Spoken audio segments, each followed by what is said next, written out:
Yo, what's going on, people? Welcome back to Football Therapy with me, your host, Jan. I hope you're doing well, friends. I really do ruddy well hope that. Welcome back to Chelsea News, the daily series here on Football Therapy, where I see what's being said about the Blues. Of course, giving you my opinion on it, but more importantly, as always, dear sweet viewer, asking for yours. This is a community thing here on Football Therapy with not just Chelsea fans, all football fans that are perhaps interested in what's going on at Stamford Bridge in southwest London. It's all relevant at the end of the day. It's all relative, innit, friends? So welcome on back. Today we're talking about near completed signed contracts, the importance of that, and the longevity of Thomas Tuchel's project at Chelsea Football Club. All positive at Stamford Bridge at the moment, of course.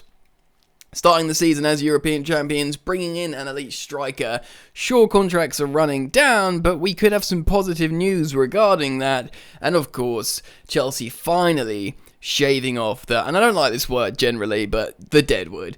You know, making the squad smaller, generating funds, and finally building a team, a squad in a coach's image that looks like, I know he's only been here for 6 months, but it looks like Tuchel could hopefully be here to stay. And I'm saying that judging on the temperament of how he's speaking, how he's referencing the board, the squad, it seems very tranquil, très tranquille, and that's strange because when he arrived to Chelsea, everyone was like, "Oh, that Thomas Tuchel, he's an explosive, divisive character that always falls out with his respective club's board." Everyone was like, "Damn, that sounds like a recipe for disaster at Chelsea," especially after the likes of, Mourinho and Conte, etc. But this dude seems super zen. Like, super zen. Every single post-match interview, presser, he's just chill. He looks like he's having the time of his life on the training pitch. I'll just quickly tell you, I tweeted this out, but I'll quickly tell you, reference this story from the Football Ramble podcast, which is a great podcast, one I've listened to for many, many years. Really great podcast. And one, I don't know who wrote in, but someone wrote in referencing Thomas Tuchel, who bumped into him in like a big fancy private estate in Cobham, which you'd have to assume that's where he lives. Obviously he lives in Cobham, but on said estate. He said he was on his bike and he rode past a guy in who's also on his bike with his dog alongside him in full Chelsea tracksuit gear. And as he got close, he was like, "Oh, that's Thomas Tuchel." Now, I don't know if this guy was a Chelsea fan or not, or if he just lives in Cobham and is a football fan. But he stops Tuchel and was like, "Oh, can I have a picture, mate?" And apparently, he was like the nicest, most accommodating guy ever. Like, stops, let him do the picture. But just as this guy was ready to ride off, because, he probably didn't want to take up any more of Tuchel's time, he just wanted to talk to him. He started talking to him about his bike. Apparently, he started speaking to him about golf for ages and was just really nice and, having he said apparently he seemed like he didn't have a care in the world, which is mental for the temperament of a Chelsea Football Club manager. So I just wanted to tell you that story because he seems really happy. Obviously, his family's moved to England now. And with that, I don't know. It just feels like he's got like the longevity vibe to him. I don't want to like jinx it. Touch wood, of course, because this is Chelsea Football Club. And anything can happen. Anyway, I didn't plan on telling that story. I hope you guys enjoyed it, because I did listening to it. I'm going to talk about contracts in a second. I do want to urge you guys to subscribe. I've not pressed the button. There you go. To drop a like on the video and subscribe, because both those things help me out. Certainly returning visitors who aren't subscribed, I'd urge you to subscribe. And of course, it takes a second to click like, and it helps me out a bunch in the algorithm, supposedly.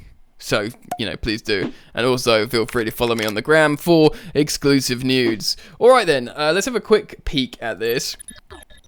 I'm not going to read it. It's just referencing Matt Law's article on The Telegraph. He talks about Saul Niguez, potentially on loan. Of course, my last upload, I spoke at length about that potential signing, and I'll be keeping an eye on Saul. So if he does sign, or if there's more news, you can hear it here first if you hit the bell notification icon after subscribing here on Football Therapy.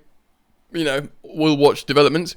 But what I'm focusing on here is Chelsea have offered new contracts to both Rüdiger and Christensen.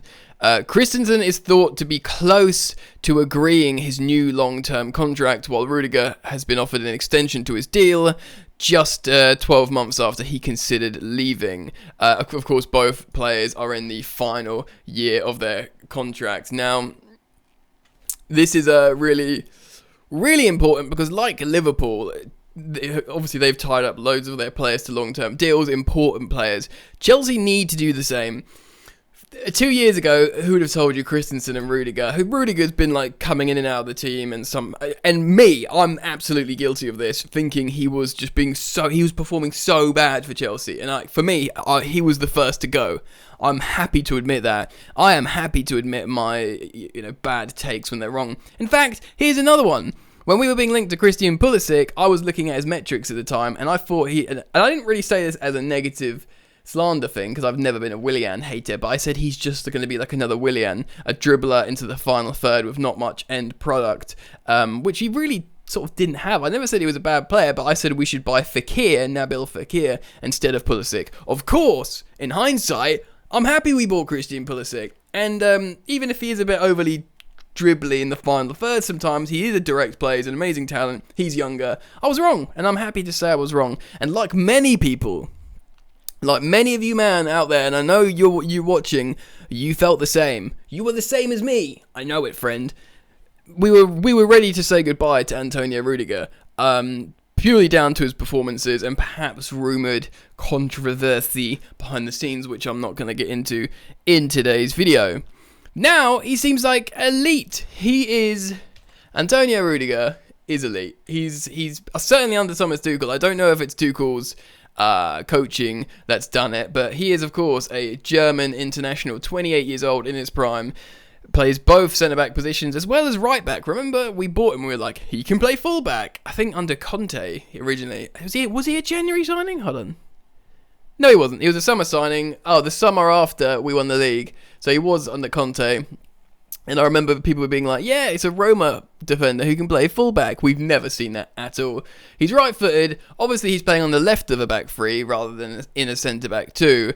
And he's really, really impressive passing with his left foot, which has absolutely shocked me big time. And, I hope this transition's working for you guys, because for me it looks pretty glitchy. Anyway, we'll just ignore that for the moment. Antonio Rüdiger, not only is he he surprised me with his left-footed passing. The system, he's really good at coming out when, we tighten up at the back and he makes marauding runs forward. And obviously the 2-6s stay close and afford him the space to run that channel. He's also a massive shithouse, and I probably shouldn't swear, and I apologise for saying it, but I really wanted to use that phrase. He is, and that's often, I'm not saying important, often that's very, very useful for a football team at top tier, especially, you're getting in, winding up the opponents, because football is a game of tactics, finding spaces, scoring goals, and preventing opposition chances, primarily. But it's also a 4D chess, psychological game, getting into the opposition player's head. And you need to do that, even if you're not, winding them up like Rüdiger. Romelu Lukaku, I'm not saying he's a wind-up, but he makes the defenders, the night before, maybe stay up at night thinking about, I've got to defend against Lukaku. The same way Diego Costa did. We didn't have, opposition player defenders weren't the night before going, I've got to defend against, Timo Werner tomorrow. And that's no disrespect to Timo Werner, it's just the kind of players they are. Lukaku is a handful. Antonio Rüdiger is a handful. You need those players. Now, with him signing a new deal, the stumbling block is he wants a lot of money. And fair enough. He understands this is the last, what's my watch buzzing for? The last big contract of his career. He also understands if he runs his contract down these final 12 months, loads of elite European clubs will be in for Antonio Rüdiger, and he'll get a massive signing on fee anyway. I'm not saying he wants to leave Chelsea. In fact, the noises are he wants to stay at Chelsea, but he understands his value, and I think he wants around 200k a week. Which, make your own decisions about that. Maybe Chelsea sign him for a little bit less and there's a negotiation there, or maybe they're like, you know what, man, as long as we get Christensen signed up, as long as we've got Trevor Chalobah, we bring in Koundé, we're happy to let you go. Generally, I think he's been maybe our best defender consistently. Of course, Christensen and Thiago Silva have been alternating, but I think, sign him up, man, because if you are actually going to have to replace him, you're just going to end up spending more money anyway. So get the deal done, pay him what he wants, provided it's not chicken oriental. Let's talk about Christensen, because he's a lot younger. He's the future. Well, he's 3 years younger. He's 25 years old. He, of course, is a right footer as well. Not only, apparently he can play right back as well. Apparently all our defenders play right back. It's just because they're right footed, probably. Plays as a centre back, and of course can play defensive midfield, which he did at Borussia Mönchengladbach. At the ripe old age of 19, he went there. Of course, his contract also expires at 2022. Plays almost exclusively at the moment in the centre of a back three, but Thomas Tuchel has said on a couple of occasions to the press that Andreas Christensen can play anywhere along the back three.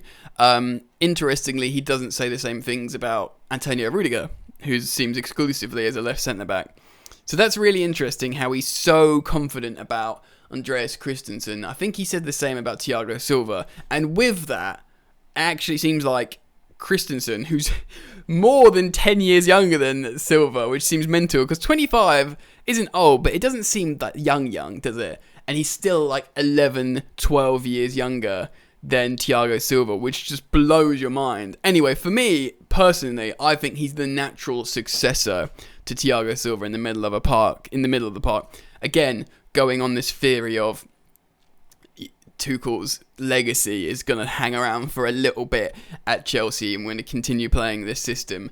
To be honest, now we've got Petr Cech as a technical advisor, director, whatever you want to call it. You'd imagine he'd stay even if Tuchel went, and he and Marina and the board would try and find perhaps consistency in philosophy, because that's what directors of footballs do. Directors of footballs, they try and find a consistency in ethos and philosophy. So maybe we'd get another three at the back coach trying to play the same kind of football, should we need to replace Thomas Tuchel. But yeah, I think it's pleasing to hear in Matt Law's article that Andreas Christensen is very close to signing. I think there's not really a massive stumbling block for Christensen, because maybe he signs a 4-year extension, and then he'll be similar age of Rüdiger when he's it runs out, and he can ask for another big banger in terms of wages. Do you know what I mean? He's probably not in the position to demand as much as Rüdiger, but maybe that makes it easier to sign him on a long-term deal, and maybe that's why the reports suggest he is close to signing a new contract, a new deal, which is really positive. But ultimately, in my opinion, Chelsea need to get both signed up, because it's just, you don't have to worry about it, and that's ultimately what Thomas Tuchel will want. In fact, he said, I've watched him saying in interviews, I absolutely endorse and suggest both of them getting signed up to new long-term deals. That's what I want. Do you know what I mean? So he said that a few times, and we can all but hope that's what happens, because that would be really important. Keep it locked. I'm going to keep a very close eye to Jules Koundé and, of course, Saúl Ñíguez. Chelsea could still be doing business in this window. They're still making sales, but these two players signing up would be a massively positive piece of news. So let me know your thoughts. Comment down below. Please do consider dropping like and subscribing to this channel, Football Therapy. It means a lot. Thank you, friends. Other than that, I'm done. So enjoy the football, and I'll see you later.